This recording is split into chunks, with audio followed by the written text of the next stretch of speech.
Greetings and welcome back to Phasmophobia. This episode we'll be doing a professional Ridgeview Roadhouse. Email from a friend, some kind of paranormal activity here. So let's jump in here and see if we can't quickly locate and identify a ghost.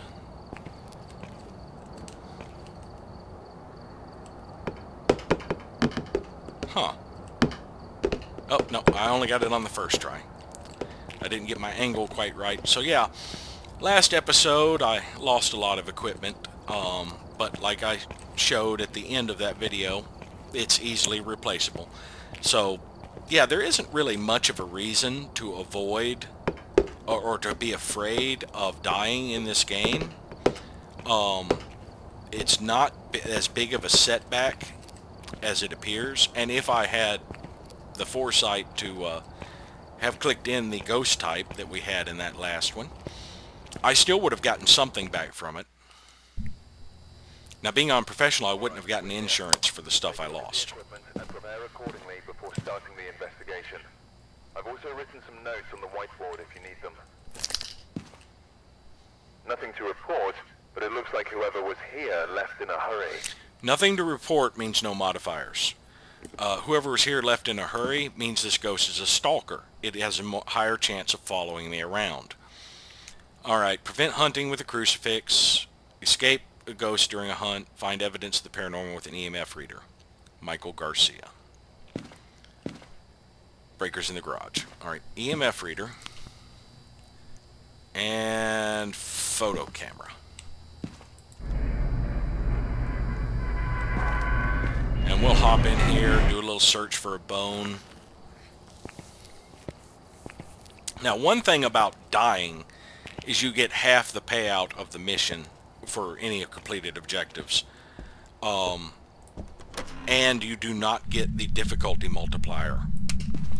So, like if you're playing on professional, instead of getting the 3 times difficulty multiplier, you just get half of what you would have gotten if it had been an amateur mission.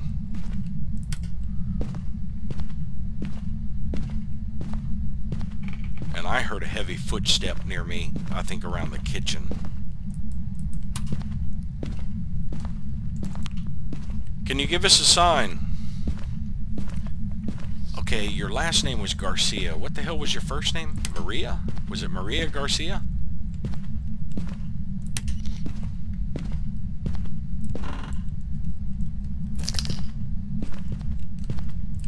Yeah, I definitely hear you stepping around here.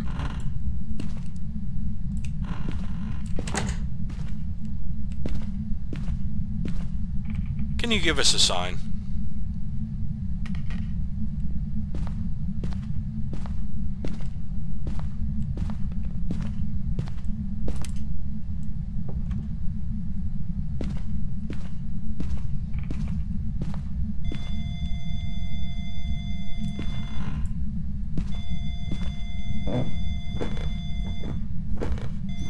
I still think you're upstairs. Can you give us a sign?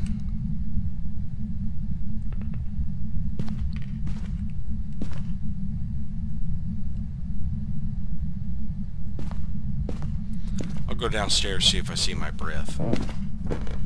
I heard you on the steps. Maybe I was mistaken about where you are. Maybe you are down here. But you're also a stalker, so you could just be freaking following me.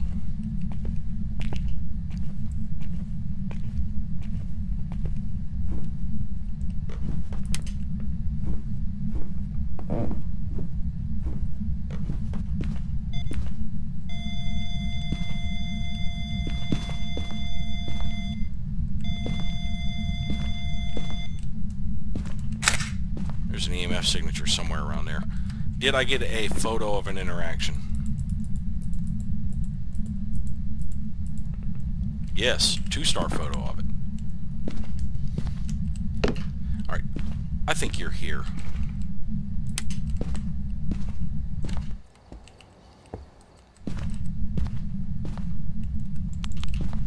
Which door did you just interact with? I want to see if it's 5.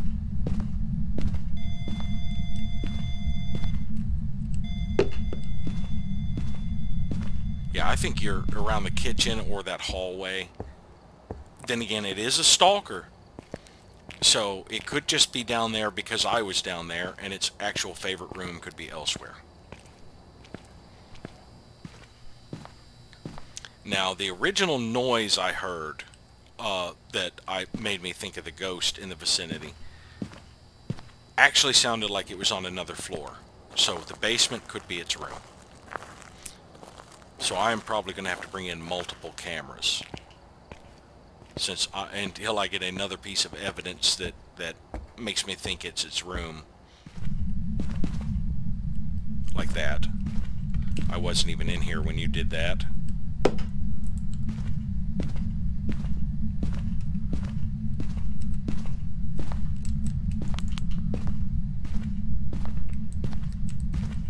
Signature's faded.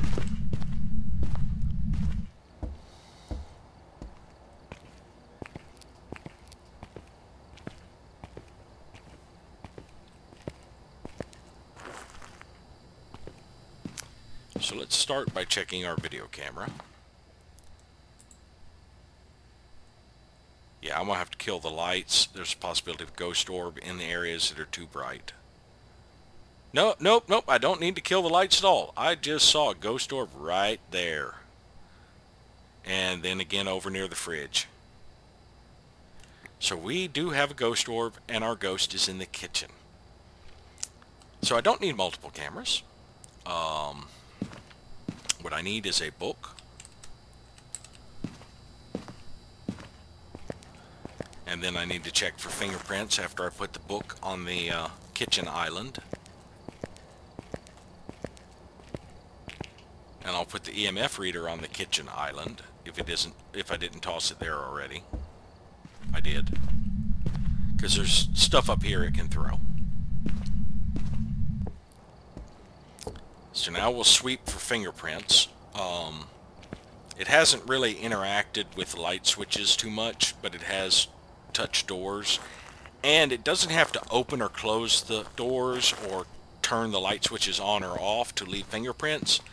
All it needs is for its model to contact that. Because it can interact with the light switches without actually being at them.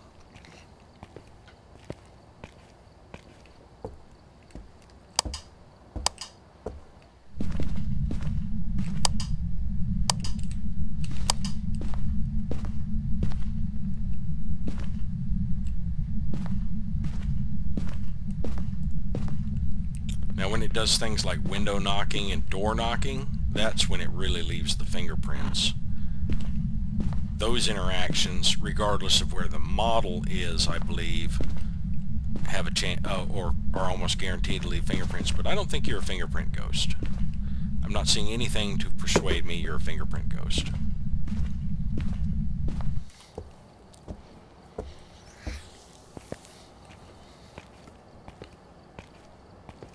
Let's see, I think that rules out Wraith. So there's no point to put down salt to check for footsteps.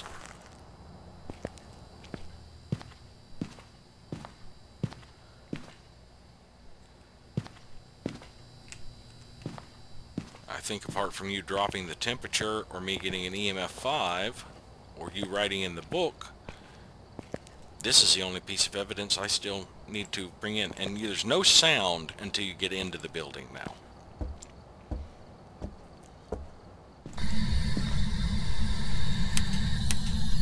That's not the switch I need to throw. Where are you? That's all I needed. So I'm going to stand right here while I add in my evidence. We have Ghost Orb and Spirit Box. Poltergeist, Jinn, Mare. Mare's freezing temperatures, Jinn is EMF 5, Poltergeist is fingerprints. I think we have a Jinn. Can you give us a sign?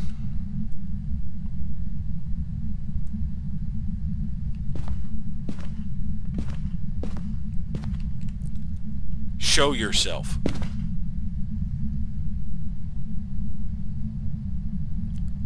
Show me.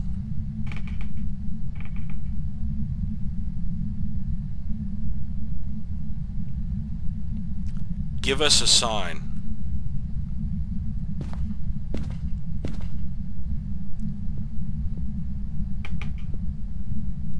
Show yourself.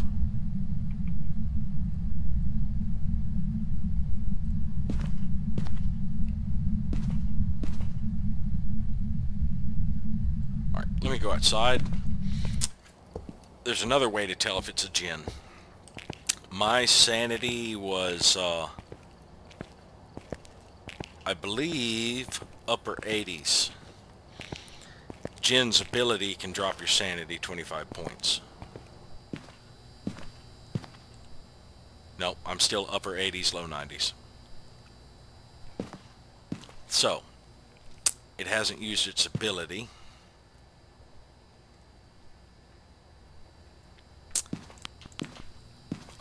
I can set up the video camera to watch the EMF reader.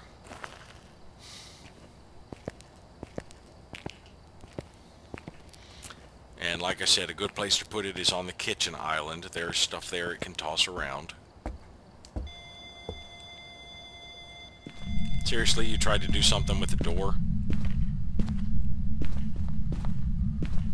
Give us a sign.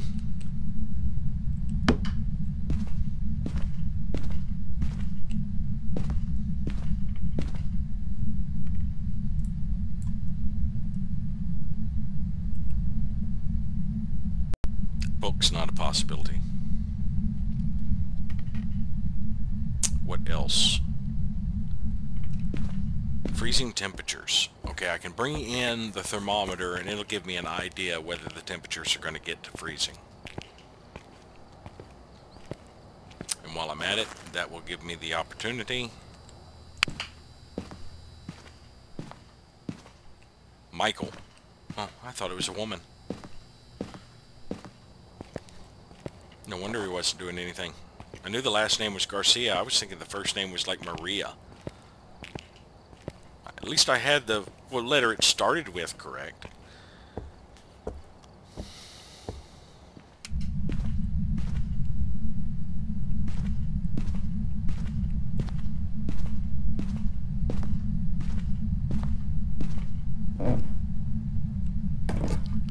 We do not have a freezing temperature ghost.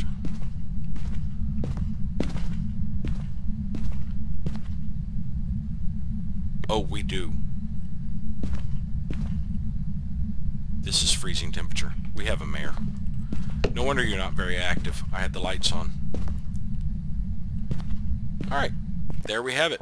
We have quickly located and identified the ghost. It actually was in the dining room, even though the ghost orb was in the kitchen.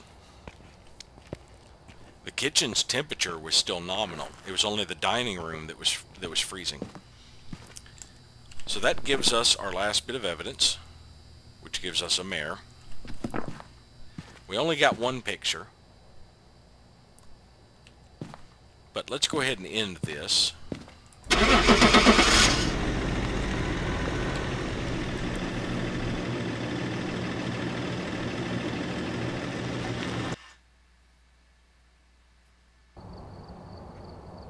$100.